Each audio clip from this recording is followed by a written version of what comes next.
India வல்லரசாக மாறுவதற்கு நமது நாட்டில் உயர்கல்வி சேர்க்கை விகிதத்தை அதிகரிப்பது அவசியம் என சென்னை ஐஐடி இயக்குனர் காமக்கோடி கோவையில் நடைபெற்ற இளைஞர்கள் மாநாட்டில் தெரிவித்துள்ளார்.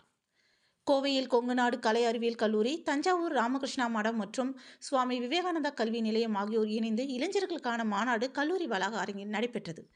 தேசிய இளைஞர் தினத்தை முன்னிட்டு நடைபெற்ற இந்நிகழ்ச்சியில் கொங்குநாடு கலை அறிவியல் கல்லூரியின் செயலர் மற்றும் இயக்குனர் வாசுகி தலைமை தாங்கினார்.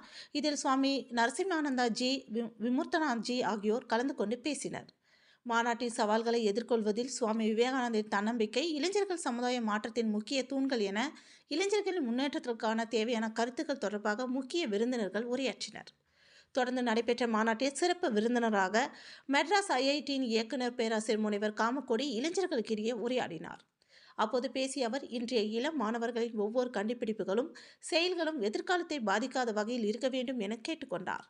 தொடர்ந்து பேசிய உயர்கல்வி சேர்க்கை விகிதம் புள்ளி விவரங்கள் அடிப்படையில் தமிழகம் 50% இருப்பதாக கூறிய அவர், நமது நாடு 27% மட்டுமே இருப்பதாக தெரிவித்தார். இந்த நிலையை நீடித்தால் எதிர்காலத்தில் நாட்டில் உயர்கல்வி படித்தவர்களே இல்லாத நிலை ஏற்பட்டுவிடும் என கவலை தெரிவித்த அவர், இளம் மாணவர்கள் ஒவ்வொருவரும் தங்களது ஊர்களில் உள்ள பள்ளி பருவத்தை முடித்த மாணவர்களை உயர்கல்வி பயில அறிவுறுத்தி கல்லூரிகளில் சேர்த்து விடுவதை ஒரு கடமையாக கருதி செய்ய உறுதி ஏற்க வேண்டும் என கூறினார். இந்தியா வல்லரசாக மாறுவதற்கு நாட்டில் உயர்கல்வி படித்தவர்களின் சதவீதம் உயர்த்துவதே முதல் படி என அவர் கூறினார்.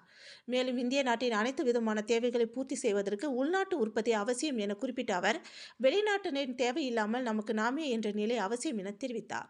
நவீன தொழில்நுட்பங்களை நாமே உருவாக்கி தொழில் முனைவோர்களாக மாறுவதற்கு இனி இளைஞர்கள் தயாராக வேண்டும் என அவர் வேண்டுகோள் விடுத்தார் என்பது குறிப்பிடத்தக்கது.